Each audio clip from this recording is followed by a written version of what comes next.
Good morning बच्चों।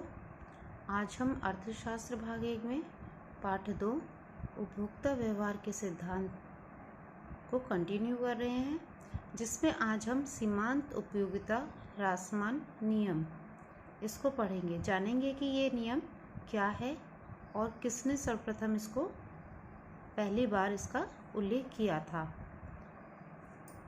सीमांत उपयोगिता ह्रासमान नियम, जिसे आवश्यकता संतुष्टि का नियम भी कहते हैं, यानी कि सीमांत उपयोगिता ह्रासमान नियम को हम क्या और किस नाम से जानते हैं? आवश्यकता संतुष्टि के नियम से भी जानते हैं। ये उपभोग का एक ऐसा महत्वपूर्ण नियम है, उपभोग का ये एक बहुत ही महत्वपूर्ण नियम है। इस नियम का सर्वप्रथम उल्लेख ऑस्ट्रियन अर्थशास्त्री H.H. गोसेन ने किया था। ये नियम सीमांत उपयोगिता ह्रासमान नियम, इसको सर्वप्रथम ऑस्ट्रेलियन अर्थशास्त्री H.H. गोसेन ने इसका उल्लेख किया था। सीमांत उपयोगिता ह्रासमान नियम के अनुसार जब किसी वस्तु की मानक इकाइयों का लगातार, मानक इकाइयाँ क्या हुई बेटा? मानक होती है हर एक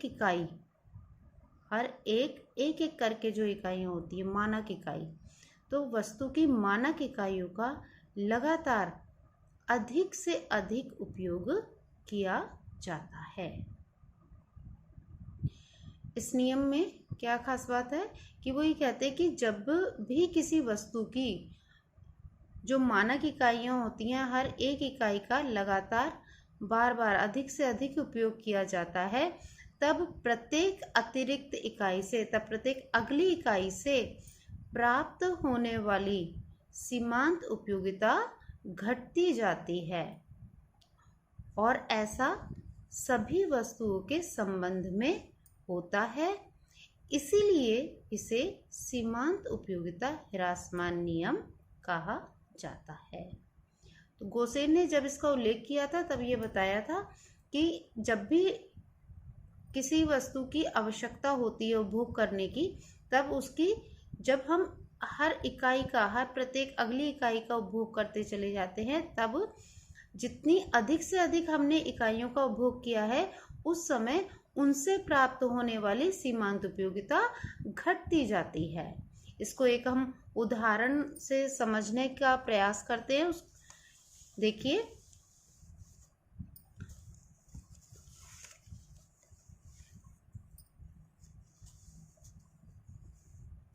उदाहरण आप यहाँ पे देख सकते हैं कि यहाँ एक तालिका द्वारा उदाहरण समझाया है। इसमें आप ये देखिए कि यहाँ रोटियों की इकाइयाँ हैं, या हम यहाँ वस्तु की इकाइयाँ भी लिख सकते हैं। यहाँ मैंने रोटी की इकाइयाँ लिखी हैं और अगले कॉलम में प्राप्त सीमांत उपयोगिता है, मार्जिनल यूटिलिटी, यानी कि हर इकाई से यहाँ कितनी सीमांत उपयोगिता प्राप्त है, ये एक तालिका के द्वारा हम समझने की कोशिश करते हैं। अब मान लीजिए कि एक व्यक्ति को भूख है, तो रोटी की इकाइयाँ हमने लिखी ही हैं पहले से ही, तो वो उस अपनी भूख को संतुष्ट करने के लिए जब पहली रोटी का उपयोग करता है, तो उसे सीमांत उपयोगिता प्राप्त होती है 8, और अगली जब दूसरी रोटी का उपभोग करता है, तो उसे सीमांत उपयोगिता पहली रोटी से कम प्राप्त होती है। इसी तरह से जैसे जैसे वो अगली इकाइयों का उपभोग करता चला जाएगा, वैसे वैसे उसकी सीमांत उपयोगिता घटती जाएगी। जैसे तीसरी रोटी खाता है तो 5, चौथी रोटी का उपभोग होता है तो कुल 3 सीमांत उपयोगिता। ऐसे हर बढ़ती हुई इकाइयों के साथ सीमांत उपयोगिता घटती चली जाती है, और 5वीं इकाई तक उसकी सीमांत उपयोगिता घटती चली गई है। और जब उसने छठी रोटी का उपभोग किया गया, तो वहाँ पर सीमांत उपयोगिता क्या हो गई? 0 के बराबर हुई, यानी कि यहाँ पे उसको बिल्कुल 0 हो गई सीमांत उपयोगिता उसको यहाँ पे संतुष्टि हो गई। अब अगर वो इसके बाद भी, शून्य उपयोगिता के बाद भी अगर वो एक और इकाई का, एक और रोटी का उपभोग करता है, तब उससे प्राप्त होने वाली जो उसको उपयोगिता है वो उसकी ऋणात्मक सीमांत उपयोगिता कही जाती है, क्योंकि उससे उसको कोई उपयोगिता प्राप्त हो नहीं रही, क्योंकि छठी रोटी पर उसको शून्य उपयोगिता प्राप्त हो चुकी है वहां पर। तो सातवीं इकाई पर उसको प्राप्त होने वाली जो उपयोगिता है वो ऋणात्मक उपयोगिता है। इसी को हम एक रेखा चित्र के द्वारा भी समझ सकते हैं और उसे समझने में आपको इसका बिल्कुल क्लियर हो जाएगा। ये देखिए, रेखा चित्र के द्वारा भी यहाँ पर स्पष्टीकरण करा है। आप इसमें ये देख सकते हैं कि यहाँ पर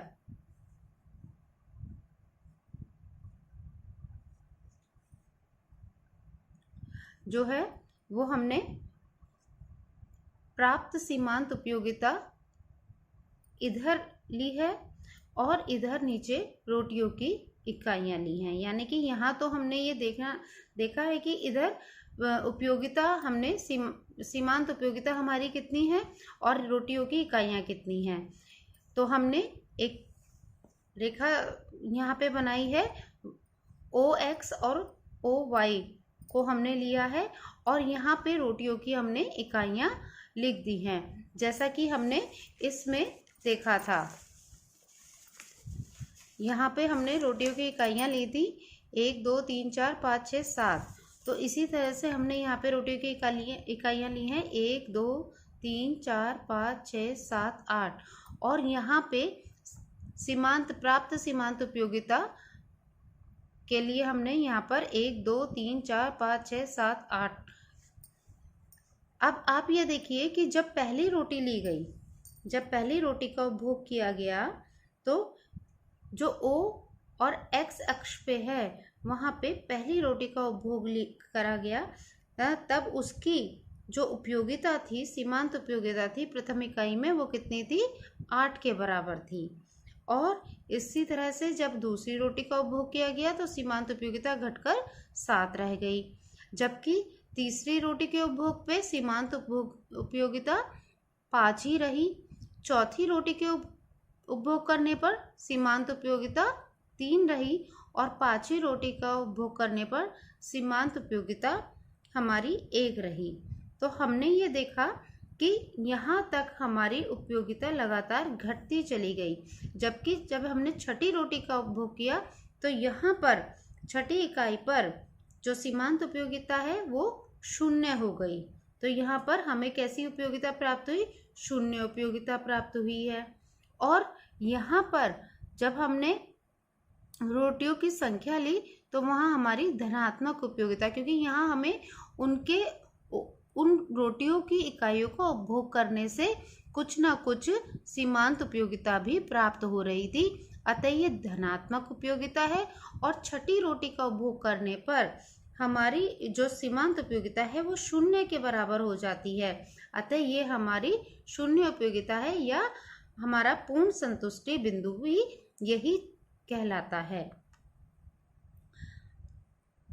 इससे अतिरिक्त अगर हमने एक और अन्य इकाई का, रोटी की इकाई का उपभोग किया, यानी कि 7वीं रोटी का जब हमने उपभोग किया, तो हमारी जो सीमांत उपयोगिता है वो यहाँ से 0 हो गई थी। अगर हमने दोबारा से एक रोटी, अतिरिक्त रोटी का उपभोग किया तो हमारी जो उपयोगिता है वो ऋणात्मक हो जाएगी।